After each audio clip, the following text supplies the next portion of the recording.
ছোঁয়া বই টেবিলের উপর রেখে রুম থেকে কিছু একটা হাতে নিয়ে বের হয়ে নির্জনের রুমের সামনে দাঁড়ালো। দরজা খুলে ভেতরে দেখে নিল কেউ আছে কিনা। ওয়াশরুম থেকে পানির শব্দে বুঝে গেল নির্জন ওয়াশরুমে। শয়তানি একটা হাসি দিয়ে আশেপাশে তাকালো। নির্জনার বিছানার উপর নির্জনের তোয়ালা রাখা। ছোঁয়া এই সুযোগটা সুন্দর করে কাজে লাগালো। নির্জন ওয়াশরুম থেকে বের হয়ে তোয়ালে হাতে নিয়ে মুখ মুছে, হাত ঘাড় পা মুছে আবার বিছানায় রাখলো। মোবাইল হাতে নিয়ে বিছানায় শুয়ে ফেসবুক স্ক্রল করছে। মুখে এক দুইবার চুলকিয়ে নিল। আস্তে আস্তে হাতে ঘাড়ে মুখে প্রচুর চুলকাতে শুরু করলো। নির্জন শুয়া থেকে উঠে বসে পড়ল। হাত দিয়ে চুলকিয়ে হচ্ছে না। নির্জনের অবস্থা খুব খারাপ হয়ে যাচ্ছে। শরীরে কেমন ছোট ছোট কি যেন বের হচ্ছে আর চুলকানো দ্বিগুণ হয়ে গেছে। এক পর্যায়ে নির্জন সহ্য করতে না পেরে হালিমা বেগমকে ডাকতে লাগলো। নির্জন এমন চিৎকার চেঁচামেচি শুনে সবাই দৌড়ে আসলো। ছোঁয়া মনে খুশিতে মোবাইলের ডিজে গান লাগিয়ে রুমের দরজা বন্ধ করে নাচতে লাগলো। প্রতিশোধ নিতে পেরে সে। হালিমা বেগম কান্না জুড়ে দিয়েছে ছেলের অবস্থা দেখে। আনোয়ার চৌধুরী নির্জনের অবস্থা আরো খারাপ দেখে জলদি ওকে গাড়িতে নিয়ে হসপিটালের উদ্দেশ্যে বের হলো। গাড়িতে নির্জন ছটফট করছে। এমনিতেই নির্জনের শরীরে অ্যালার্জি বেশি। আজেবাজে কিছু খেলে একটু ময়লা গেলেই অ্যালার্জি দেখা দেয়। আর ছোঁয়া তো চুলকানোর পাউডার সবটা তোয়ালে আর বিছানায় ছিটিয়ে দিয়েছে। ছোঁয়া তাকিয়ে রইল নির্জনের গাড়ি যাওয়ার দিকে। ওর চোখে পানি টলমল করছে। ভাবতেও পারেনি নির্জন এতটা অসুস্থ হয়ে যাবে। সে তো একটু মজা করার জন্য এমনটা করেছে। নির্জন এতটা কষ্ট পাবে ভাবতে পারেনি। চোখের পানি গাল বেয়ে পড়ছে। ওর কি একবারও হসপিটাল যাওয়ার দরকার? কি অবস্থা এখন নির্জনের? ওর ভীষণ কান্না পাচ্ছে। আজ নির্জনের কিছু হয়ে গেলে। এসব ভেবে হেঁচকি তুলে কান্না শুরু করলো। বাড়ির একমাত্র ছোঁয়া ছাড়া আর কেউ নেই। সবাই হসপিটালে গেছে। হালিমা বেগম কান্নার কিছুতেই থামছে না। মিরাজ চৌধুরীও হসপিটালে পৌঁছে গেছে। ছেলে দুষ্টু হলেও মা বাবার কাছে বেঁচে থাকার একমাত্র কারণ। মা বাবার কাছে দুষ্টু মনে হয় না, সব সময় তাদের কাছে আদরের রাজপুত্রের মতোই থাকে। হসপিটালে আনার পর নির্জনের অবস্থা দেখে আহানা ভয় পেয়ে গেল। তাও নিজেকে সামলে বলে উঠল, ওর এই অবস্থা কিভাবে হলো? নির্জন শরীরে একটা ইঞ্জেকশন পুশ করে আহনাফ চিৎকার শুরু করলো। নির্জনের শরীর লাল হয়ে গেছে। আহনাফ বের হয়ে বলল, টেনশন না করে একজন থেকে বাকিরা বাসায় চলে যান। নির্জনকে ঘুমের মেডিসিন খাইয়েছি, সে এখন ঘুমোবে। ঘুম থেকে উঠে ঠিক হয়ে যাবে। আমি যা যা প্রয়োজন করে দিয়েছি। ইনশাআল্লাহ রাতের মধ্যেই সুস্থ হয়ে যাবে। পেছন থেকে ছোঁয়া বলে উঠল, ভাই আমি থাকি। ছোঁয়াও চলে এসেছে। তোর তো কাল এক্সাম, এখন বাসায় যা, তুই ছাড়া অনেকে আছে। বড় ছোট মামি, আম্মু, নানা ভাই কেউ থাকতে পারবে না। কিছু হবে না। একদিনে তো আর সব মুখস্থ করতে পারবো না। আমি রাজি। আমি আজ রাত থেকে কাল সকালে চলে যাব। সবাই চেষ্টা করেও ছোঁয়াকে নিতে পারল না। ছোঁয়া নির্জনের কেবিনের সামনে চেয়ারে বসে রইল। কান্না করে চোখ মুখ ফুলিয়ে ফেলেছে। আহনাফ বিরক্ত হয়ে ঘড়ির দিকে তাকালো। 4 ঘন্টা হয়ে গেছে, মহুয়া এখনো আসেনি। অথচ বাড়ি থেকে আহনাফের আগে বের হয়েছে। আহনাফ ছোঁয়াকে ডাকলো, বলো ভাইয়া। মহুয়া কি আজ কলেজে গিয়েছে? না ভাইয়া, মহুয়ার তো হসপিটালে থাকার কথা। 4 ঘন্টা হয়ে গেছে, এখনো আসেনি? কি বলো? ওর কোনো বিপদ হলো না তো? আহনাফেরও মন কেমন করে উঠল। কোনো বিপদে পড়লো না তো? ওর কি কোনো ফ্রেন্ড আছে? ফ্রেন্ডের বাসায় গিয়েছে? না ভাইয়া, ওর কোনো ফ্রেন্ড নেই কলেজে। ও কারোর সাথেই কথা বলে না। প্লিজ ভাইয়া, খোঁজ নাও মহুয়া কোথায়। আমার ভীষণ টেনশন হচ্ছে। আহনাফ বাড়িতে কল দিয়ে মহুয়ার কথা জিজ্ঞেস করলে আহনাফ চিন্তিত হয়ে মোবাইলটা রেখে বন্ধ করে ছোঁয়াকে নির্জনের কাছে যেতে বলল। ভাই মহুয়া। তোর ওকে নিয়ে টেনশন করতে হবে না, তুই নির্জনের পাশে থাক। আর কোনো সমস্যা হলে আমি ডাক্তার সোনিয়াকে বলে যাব। আহনাফ গাড়িতে বসে আছে। সে জানে না কোথায় যাচ্ছে। তবে বাড়ি থেকে হসপিটাল ভালো করে রাস্তায় মহুয়াকে খুঁজলো। না পেয়ে কলেজে গেল। কলেজে না পেয়ে ওর নাম্বারে কল দিল, মোবাইল বন্ধ। মহুয়ার কোনো খোঁজ না পেয়ে আনোয়ার চৌধুরীর কাছ থেকে ওর নিজের বাড়ির নাম্বার চাইলো। আনোয়ার চৌধুরী ভড়কে গেল। উনার কাছে তো মহুয়ার বাড়ির কোনো ঠিকানা বা নাম্বার নেই। আনোয়ার চৌধুরী আমতা আমতা করে বললেন। নাম্বার হারিয়ে ফেলেছে। আহনাফ ভীষণ বিরক্ত হলো। এটা কোনো কথা? একটা নাম্বার রাখতে পারো না? আনোয়ার চৌধুরী অবাক হচ্ছে আহনাফের ব্যবহারে। আহনাফ পাগলের মতো মহুয়াকে খুঁজছে। মনে হচ্ছে ওর কোনো মূল্যবান কিছু হারিয়ে গেছে। 6 ঘন্টা পেরিয়ে গেছে, মহুয়ার কোনো খবর নেই। এর মধ্যে মেঘলা মাত্র বাড়িতে আসলো। কারো দিকে না তাকিয়ে নিজের মতো নিজেই রুমে চলে গেল। এ বাড়িতে কোনো খবরও জানে না। সকাল থেকে একটা কাজে আটকে গিয়েছিল। এখন সে নিজে ভীষণ ক্লান্ত। রুমে এসে ফ্রেশ হয়ে নিচে আসলো। অনেক খিদে পেয়েছে। রান্নাঘরের দিকে যাওয়ার সময় দেখলো বাড়িতে পুলিশ। কৌতূহলের সামনে গেল, দেখতে পেল একজন পুলিশ। দেখেই হাত দিয়ে মুখ ঢেকে আড়ালে চলে গেল। আর একটু হলে সবার সামনে ধরা পড়ে যেত। কিন্তু উনি এখানে কেন? মেঘলা আড়াল থেকে ওদের সব কথা শুনলো। মহুয়াকে 7 ঘন্টা ধরে পাওয়া যাচ্ছে না। শুনেই মেঘলা চমকে উঠল। মহুয়ার বিষয়ে সবটা জানলে অনেকটাই জানে। মহুয়া যাওয়ার মতো তেমন কোনো জায়গা নেই। তাহলে কি মহুয়া খোঁজরা পেয়ে গেছে? এটা কিভাবে সম্ভব? মহুয়ার খোঁজ করা বা ওকে চিনে এমন সবাই তো জেলে।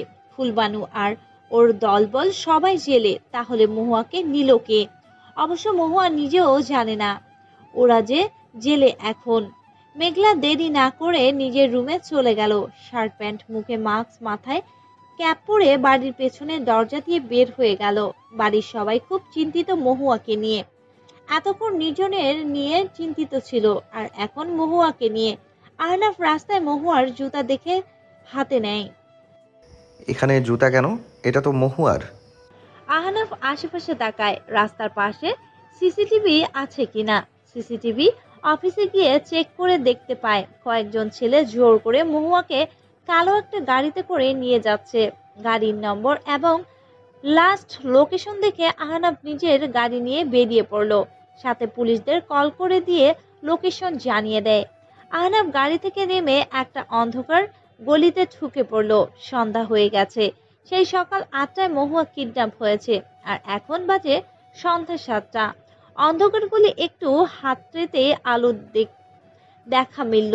কিছু লোক গোল করে বসে জুয়া খেলছে, কিছু লোক খেলা দেখছে আর সিগারেট টানছে, কেউ বা নেশা করে পড়ে আছে। আহনাফ এই পর্যন্ত এসে থেমে গেল। এখন সে কোথায় খুঁজবে? চারপাশে ছোট ছোট ঘর। কোথায় আছে মহুয়া? আবার ঠিক আছে কি তো? আর ঠিক আছে তো? বুক ধুকপুক করছে, মাথা ঝিমঝিম করছে, হাত পা কাঁপছে। আহনাফ কিছু লোক দেখে আড়ালে লুকিয়ে গেল। একটা লোক আরেকটা লোককে বলছে, মাইয়াডারে দেখায়, ভাই একটু পর আসবো। ভাই মায়াটা পুরা আগুন, একটু ধরে দেখি। একদম, এই ভুল করলে ভাই জিন্দা কবর দিয়ে ফেলবো। এই পাখি অন্য কারো শিকার। ভাই এত সুন্দর টকটকে ফল সামনে দেখলে। আর একটা কথাও মুখ থেকে বার করবি না। মুখ বন্ধ করে বাইরে দাঁড়ায় থাক। ভাই দাঁড়ালে কি আর না দাঁড়াইলে কি, রনি ভাইয়ের আস্তানা পা রাখার সাহস কারো নাই। আহনাফ হাত মুষ্টিবদ্ধ করে নিল। রাগে ইচ্ছে করছে সবগুলো জীবন নিয়ে নিতে। ইতিমধ্যে আহনাফের কিছু লোক চলে আসলো। আহনাফ ইশারা দিতেই সবগুলো লুকিয়ে গেল, আর একটা একটা করে নিয়ে আড়ালে চলে যাচ্ছে। মহুয়ার সামনে কেউ হাঁটু গেড়ে বসে ওর জ্ঞান ফেরানোর চেষ্টা করছে। মহুয়ার পায়ের বাঁধন খুলে হাতের বাঁধন খুলবে, তখনই মনে হলো ঘরে কেউ আসছে। খুব সাবধানে দরজা পেছনে লুকিয়ে গেল। লোকটা ঘরে ঢুকে লাইট জ্বেলে মহুয়ার মুখে পানি মারলো। মহুয়া চোখ পিটপিট করে খুলতেই বিশ্রী একটা হাসি দিয়ে মহুয়া দাঁতগুলো বের করে মহুয়ার দিকে তাকালো। মহুয়ার মাথা ঘুরছে। সারাদিন একটু পানিও খায়নি। হঠাৎ করে তার সেই আগের বন্দি অবস্থার কথা মনে পড়লো সেই অসহ্য যন্ত্রণা আর মারের কথা। এভাবে হাত পা বাঁধা অবস্থায় 3 দিন ছিল।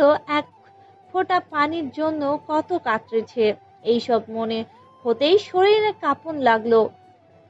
চোখ ঝাপসা হয়ে আবার জ্ঞান হারালো। এবার হয়তো তার মুক্তি নেই। সে আগের মতো মনে শক্তি পাচ্ছে না। ওর ভাগ্যে আসলেই এই জীবন লেখা হয়ে গেছে। ও পালিয়ে বেড়াবে কতদিন। পালিয়ে যাওয়ার সব রাস্তা বন্ধ, আর কেউ হয়তো আসবেও না। ওকে বাঁচাতে কখনো কেউ আসেনি। নিজেকে লড়াই করতে হয়েছে। এবার কি সে পারবে? হয়তো পারবে না। মনে শক্তি নেই। এখানেই ওর হার।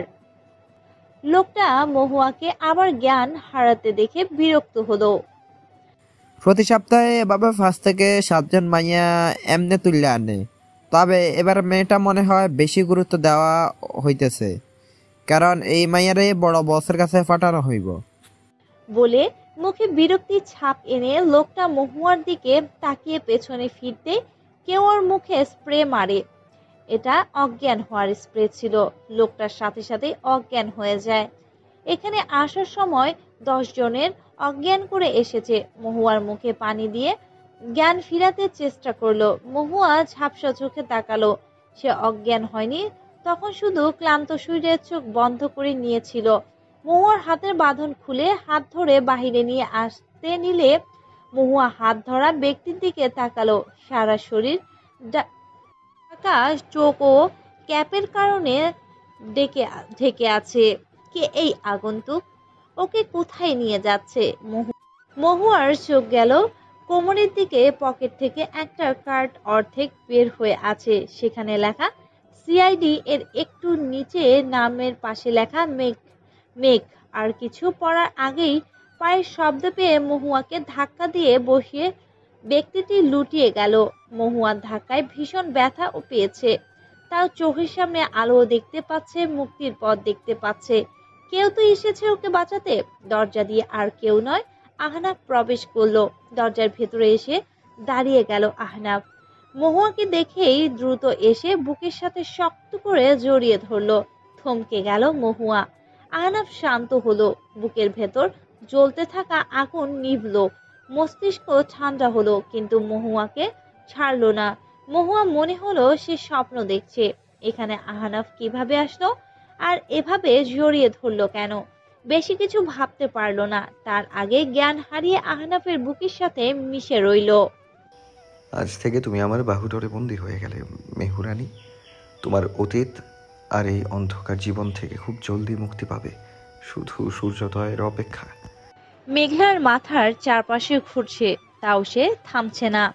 দ্রুত পা ফেলছে, সাথে 1 টাকাও নেই যে গাড়ি করে বাসায় যাবে। অনেকটা দূর আসার পর দূর থেকে একটা গাড়ি আসতে দেখে ঝাপসা চোখে তাকালো। হাত তুলে থামার ইশারা দিল, কিন্তু গাড়িটা থামলো না। দ্রুত ওর পাশ দিয়ে চলে যেতেই মেঘলার মাথা ঘুরে পড়ে গেল রাস্তার পাশে। গাড়িটা কিছু দূর গিয়ে আবার ফিরে আসলো। গাড়ি থেকে নেমে আসলো শ্রাবণ। গাড়িতে শ্রাবণ ছিল। প্রথম খেয়াল করেনি। পাশ দিয়ে যাওয়ার সময় মনে হলো মেঘলাকে দেখছে। একবার মন বলল মেঘলা হলে ওর কি, চলে যাবে। আবার মনে হলো মেয়েটা এত রাতে এখানে কি করছে। বিপদে পড়েনি তো? বিপদে না পড়লেও ও এখানে আর কিছু সময় থাকলে বিপদে পড়ে যাবে। এই জায়গাটা একদম নিরাপদ নয় মেয়েদের জন্য। এসব ভাবতে ভাবতে আনমনে আবারও ফিরে আসলো। চুলগুলো সামনে এনে মুখ ঢেকে আছে। শ্রাবণ দ্বিধায় পড়ে গেল। আসলে কি এটা মেঘলা নাকি অন্য কেউ? সে কি মেয়েটাকে রেখে চলে যাবে? কিন্তু মন সায় দিল না। কিন্তু এখনই তো দেখলো দাঁড়িয়ে আছে। মেয়েটা কি অভিনয় করছে? শ্রাবণ মেয়েটার মুখ থেকে চুল সরাতেই চোখ বড় হয়ে গেল। বুকের ভেতর থক করে সূচের মতো কিছু একটা বিঁধল। মেঘলার হাত পা ঠান্ডা হয়ে গেছে। দাঁতের সাথে দাঁত খিঁচিয়ে রেখেছে। বাহিরে প্রচুর ঠান্ডা বাতাস বইছে।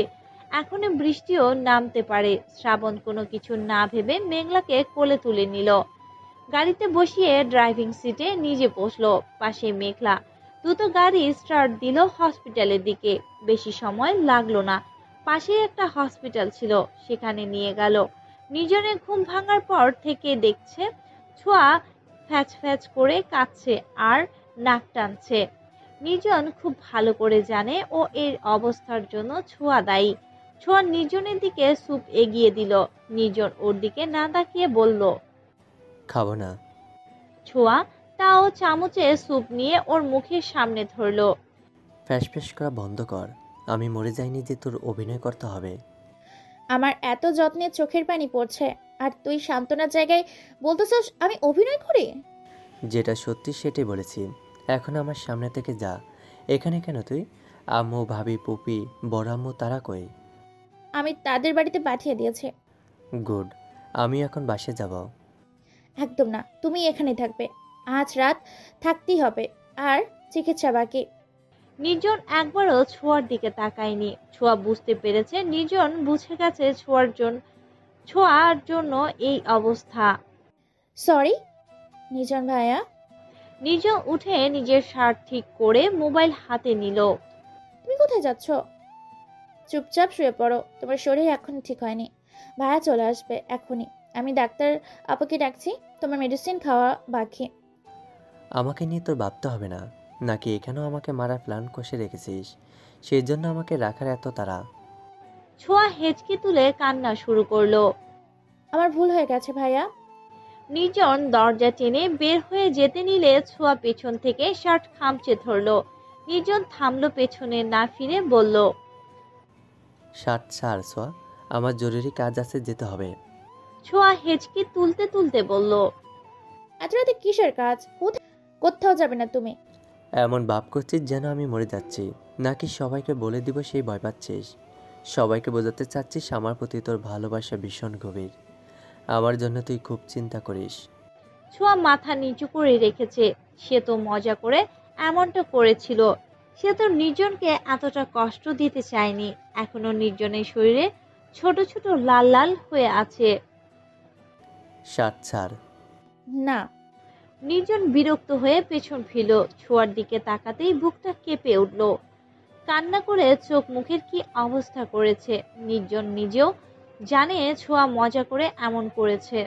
ছোট থেকে ছোঁয়া হাজার ঝগড়া করলেও নির্জনের অসুখ হলে, খেলতে গিয়ে ব্যথা পেয়ে আসলে কলেজের ছেলেদের সাথে ঝামেলা মারামারি করে আসলে ছোঁয়া নির্জনের ব্যথায় নিজে কান্না করে ফেলতো। যত্ন করে খাবার মেডিসিন এগিয়ে দিত। আবার মিনিটেও যেতে না দুইজন ঝগড়া শুরু করত। নির্জন ছোঁয়ার একদম কাছে এসে শান্ত কণ্ঠে বলে উঠল, উপরের অসুখ সরাতে এত ব্যস্ত, কিন্তু ভেতরে অসুখে যে তিলে তিলে শেষ হয়ে যাচ্ছে সেই খবর কি রাখিস? ছোঁয়ার কান্না বন্ধ হয়ে গেল। অবাক দৃষ্টিতে তাকালো নির্জনের দিকে। কথাটাতে কি কিছু ছিল? নির্জন ছোঁয়াকে অবাক করে দিয়ে ওর হাত নিয়ে নিজের বুকের পাশে রেখে বলে উঠল, আমি সুস্থ হতে চাই ভেতর থেকে সোয়া। না হয় এই অসুখ দিন দিন বেড়েই চলবে আমার হৃদয়ে, মনে, শরীরে। তুই কি আমার ডাক্তার হবি? ছোঁয়া সে আগের মতোই তাকিয়ে আছে। সে কি বলবে? নির্জনের ভেতরে কি রোগ? কোনো বড় ধরনের রোগ নয় তো? ছোঁয়া তো ডক্টর নয়। ছোঁয়া কিছু জিজ্ঞেস করার আগেই নির্জন চলে গেল। ছোঁয়া পিছু ডাকতে গিয়েও থেমে গেল। কি একটা মনে করে ছুটল নির্জনের পিছু, কিন্তু পেল না। কোথায় হারিয়ে গেল? এখনই তো এখানে ছিল। মাথায় হাজার চিন্তা নিয়ে বসে পড়ল। নির্জন কি রোগ হয়েছে? ওকে যেভাবেই হোক আহনাফের কাছে আনতে হবে। ভালো কিছু টেস্ট করাতে হবে। ভালো চিকিৎসা দিলে নির্জন সুস্থ হয়ে যাবে। দরকার হলে দেশের বাইরে নিয়ে চিকিৎসা করাবে। ছোঁয়া যেভাবেই হোক নির্জনের অসুখ সারিয়ে সুস্থ করে তুলবে সিদ্ধান্ত নিয়ে নিল। মহুয়া জ্ঞান ফিরতেই নিজেকে অচেনা রুমে দেখে ধীরে ধীরে উঠে বসল। শরীর দুর্বল লাগছে। সারাদিন পানীয় খাওয়া পড়েনি, যার জন্য শরীর অনেকটা দুর্বল। মহুয়া আশেপাশে ভালো করে তাকিয়ে অবাক হলো। এটা আহনাফের রুম। বেশ কয়েকবার এই রুমে এসেছে সে, যার জন্য চিনতে ভুল হলো না। কিন্তু এই রুমে কেন? সারাদিনের সবকিছু মনে পড়লো এক এক করে। তখন ভয় পেলেও এখন ভয় করছে না। সে সময় আহনাফকে জড়িয়ে ধরেছিল। ভাবতে গায়ে কাটা দিয়ে উঠল। নিশ্চয় সবাই ওকে খুঁজছে। আহনাফ হয়তো বুঝতে পেরেছিল মহুয়া পড়ে যাবে, তাই জড়িয়ে ধরেছিল। হাজার কিছু ভেবে এটা সাধারণভাবে উড়িয়ে দিল। ধীরে ধীরে বিছানা থেকে নিচে নামলো। আস্তে আস্তে হেঁটে দরজার কাছে গেল। সারা শরীর কেমন ব্যথা করছে। সারাদিন হাত পা বাঁধা অবস্থায় এক জায়গায় পড়েছিল, হয়তো এজন্যই শরীরে ব্যথা করছে। মহুয়া দরজা খুলবে তখনই পেছন থেকে পুরুষালী গম্ভীর কণ্ঠ ভেসে আসলো।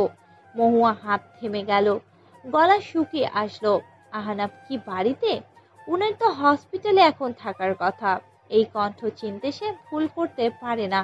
এটা আহনাফের রসকসহীন গম্ভীর কণ্ঠ।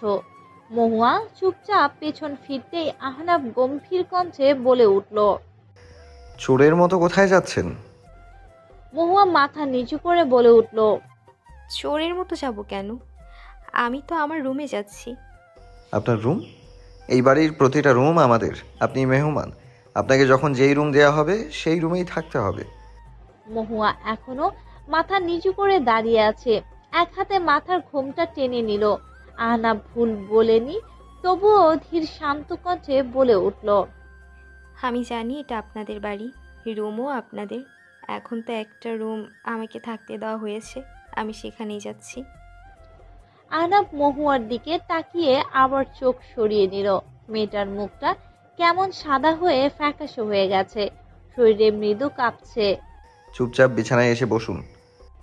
মহুয়া এবার চোখ তুলে তাকালো আহনাফের দিকে। খুব বিরক্ত আর অসহ্য লাগছে আহনাফের কথাগুলো।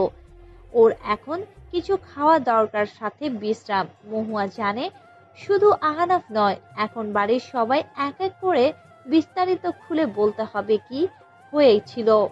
কেউ জানতে চাইবে না মহুয়া এখন বলতে চায় কিনা।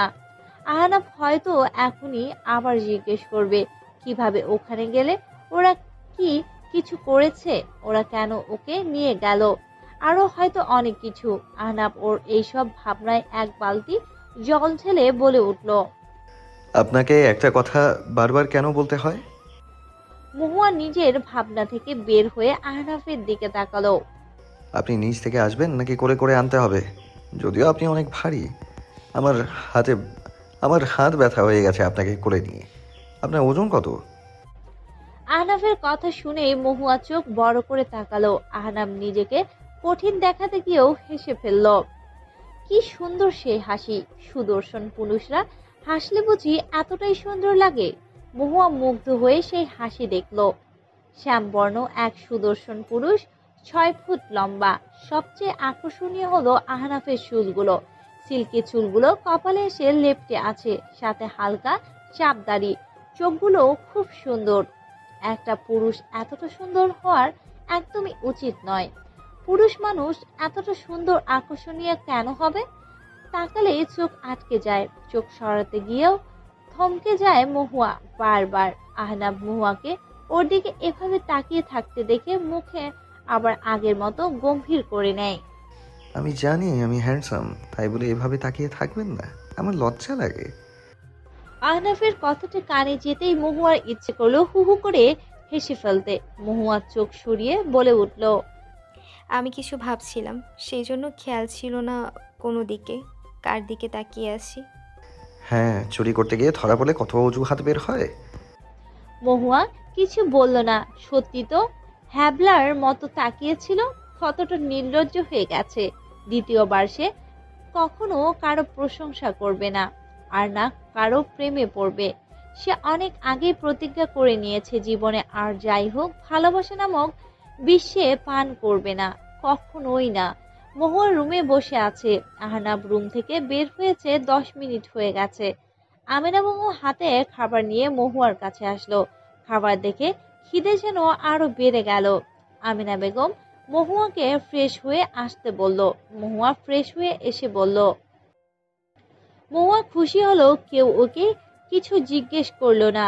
আহনাব বাসায় এসে সবাইকে নিষেধ করেছিল মহুয়াকে যেন কিছু জিজ্ঞেস না করা হয়, কেউ যেন এই বিষয়ে বাড়িতে কথা কখনো না তুলে। খাবার খেয়ে বসে আছে, এখন সে কি করবে? নিজের রুমে যাবে? উফ, নিজের রুমও তো বলার নিষেধ। আহনাব অনেকক্ষণ পর রুমে আসলো। শার্ট ভিজে শরীরের সাথে লেপ্টে গেছে, দেখেই বোঝা যাচ্ছে বৃষ্টিতে ভিজে এসেছে। এই সময় উনি কোথায় গিয়েছিল? বাহিরে প্রচুর বৃষ্টি হচ্ছে। সাথে ঝড় তুফান। মহুয়ার দিকে একবার তাকিয়ে বলল, এখনো আছেন? মহুয়া ভীষণ রাগ হলো। সে কি ইচ্ছে করে আছে? এই লোক তো বলল এই রুমে বসে থাকতে যতক্ষণ না উনি ফিরে আসে। আহনাফ কিছু মনে করার ভঙ্গি করে বলে উঠল, ও হ্যাঁ, আমি তো বলেছিলাম অপেক্ষা করতে। মহুয়া কিছু বলল না। ওর অস্বস্তি হচ্ছে এই রুমে থাকতে। আহনাফ গম্ভীর কণ্ঠে বলে উঠল, রুমে যাও, বিশ্রাম নাও। মহুয়া অবাক হলো। একবারও কেউ ওকে কিচ্ছু জিজ্ঞেস করেনি। আজ বাড়িতে হলে মামি হাজারটা প্রশ্ন করে জিজ্ঞেস করত, কত মিথ্যা অপবাদ ওর দিকে ছুঁড়ে মারত। এই ঘটনার জন্য ওর খাওয়া দাওয়া বন্ধ করে দিত। এইসব ভাবতেই বুক চিরে এক দীর্ঘশ্বাস বের হয়ে আসলো। আহনাফ হুট করে মহুয়ার অনেকটা কাছে চলে আসলো। আমি জানি আমার আশেপাশে মেয়েরা সারাক্ষণ থাকতে চায়, যেন আমি মধু আর মেয়েরা মৌমাছি। আমি কিন্তু আপনাকে মৌমাছি ভাবিনি মহুয়া। আপনিও কেমন মৌমাছি হয়ে যাচ্ছেন। মহুয়া আহনাফের দিকে না তাকিয়ে বলল, বৃষ্টিতে ভিজে আপনার মাথা নষ্ট হয়ে গেছে, কাপড় চেঞ্জ করে নিন, চিন্তা ভাবনাও চেঞ্জ হয়ে যাবে। বলেই বড় বড় পা ফেলে রুম থেকে বের হয়ে গেল। আহনাফ ওর যাওয়ার দিকে তাকিয়ে শব্দ করে হেসে উঠল, যেন ভীষণ মজা পেয়েছে। আহনাফ তার ছেলেদের কল করে দিয়ে বলল সে কাল সকালে আসবে। এখন বাহিরে প্রচন্ড বৃষ্টি হচ্ছে, যাওয়া সম্ভব না। ফোন রেখে বাহিরে বৃষ্টির দিকে তাকিয়ে বলে উঠল, আমি আপনার বিষয়ে সবটা জানতে চাই মহুয়া, একদম শুরু থেকে। ডক্টরের সামনে শ্রাবণ বসে আছে। ডক্টর বলে উঠল, রোগী আপনার কি হয়? শ্রাবণ কিছুটা অস্বস্তি নিয়ে বলে উঠল, আমার ওয়াইফ। উনি হয়তো ঠিক মতো খাওয়া দাওয়া করে না, টেনশন করে বেশি। ওনাকে রেস্টে রাখবেন কিছুদিন, একটু টেনশন করা যাবে না। খাবারের দিকে খেয়াল রাখবেন। শ্রাবণ ডক্টরের কাছ থেকে মেঘলার কাছে এসে বলে উঠল, চলুন। কোথায়? জাহান্নামে। আমার আপনাকে নিয়ে জান্নাতে যাওয়ার স্বপ্ন দেখি। আমি কেন জাহান্নামে যাব? আপনার জায়গা জাহান্নামেও হবে না। আপনার বুক হলেই হবে। শ্রাবণ থমকে গেল। এমন জবাব আশা করেনি শ্রাবণ। মুখ গম্ভীর করে বলল, বাড়িতে চলুন। গাড়িতে বারবার মেঘলা শ্রাবণের দিকে তাকাচ্ছে। শ্রাবণ এটা খেয়াল করে ইচ্ছে করে ব্রেক কষল। মেঘলা ভয় পেয়ে গেল। সমস্যা কি তোমার? মেঘলা অবাক হওয়ার মতো মুখ করে বলে উঠল, আপনার সমস্যা, আমার তো কোনো সমস্যা নেই। তাহলে চোখ গাড়ির বাহিরের রাস্তায় রাখুন, না হলে গাড়ি থেকে বের করে দেব। মেঘলা ইনোসেন্ট মুখ করে বলে উঠল, এত কিউট মুখে এমন তিক্ত কথা আমার নরম হৃদয় ছিদ্র করে দিল। প্রিয় স্বামী। শ্রাবণ কথা না বাড়িয়ে গাড়ি স্টার্ট দিল। এই মেয়ের সাথে কথা বলে লাভ নেই, কখন কি বলে হয়তো নিজেও জানে না। মেঘলা অবাক আবার বলে উঠল, আপনি কখনোই কাউকে ভালোবেসেছেন? সাথে সাথে শ্রাবণীর চোখের সামনে ভেসে উঠল এক মায়াবতীর মুখ, যাকে প্রথম দেখার ওর হার্টবিট ফাস্ট হয়ে গিয়েছিল, যার হাসিতে হৃদয়ে বসন্তের ফুল ফুটেছিল, যার তাকানোর ওর দুই চোখ আটকে গিয়েছিল, ঘোমটা আড়ালে লুকিয়ে রাখা মুখটা ফ্রেমে পড়ে গিয়েছিল। যেভাবে মেঘ আড়াল করে নেয় রোদকে, সেভাবে সেই নারী নিজেকে আড়াল করে নেয় ঘোমটার ভেতরে। মেঘলা প্রশ্ন উত্তর না পেয়ে গাড়ির বাহিরে তাকালো। আজ সারাদিন ব্যস্ততায় কেটেছে, কাল সে এইসব কিছু সমাধান বের করবে। কে এই মহুয়া? কোথায় থেকে এসেছে? ওর অতীত কি? কি হয়েছিল ওর সাথে? সবকিছু জানতে হবে। পলাশকে হসপিটাল থেকে কিডন্যাপ করে নিয়ে গেছে সকালে মেঘলা ও ওর লোকদের নিয়ে। এইসব কিছু উত্তর একমাত্র পলাশ দিতে পারবে। মহুয়া ঘুম আসছে না, মাথায় শুধু ঘুরছে সেই আগন্তুকের কথাই। কে ছিল সিআইডি মেঘ? কে এই মেঘ? মহুয়া চোখ বন্ধ করে ভাবলো এটা মেয়ে ছিল। মহুয়া জড়িয়ে ধরতেই মহুয়া বুঝেছিল। মহুয়া আরো ভাবলো। এক পর্যায়ে বিরক্ত হয়ে ব্যালকনিতে গেল। বাহিরে প্রচুর বৃষ্টি। বৃষ্টির ছিটা এসে ভিজিয়ে দিচ্ছে ওকে। মহুয়া বেলকনিতে এসে থেকে দৌড়ে ছাদে গেল। মিনিটে বৃষ্টির পানি ওকে ভিজিয়ে দিল। মহুয়া হঠাৎ কাঁদতে কাঁদতে হাঁটু গেড়ে ছাদে বসে পড়ল। চিৎকার দিয়ে বলে উঠল, আল্লাহ, আমাকে পথ দেখান। আমি মুক্তি চাই এই জীবন থেকে। এই জীবনের শেষ কোথায়?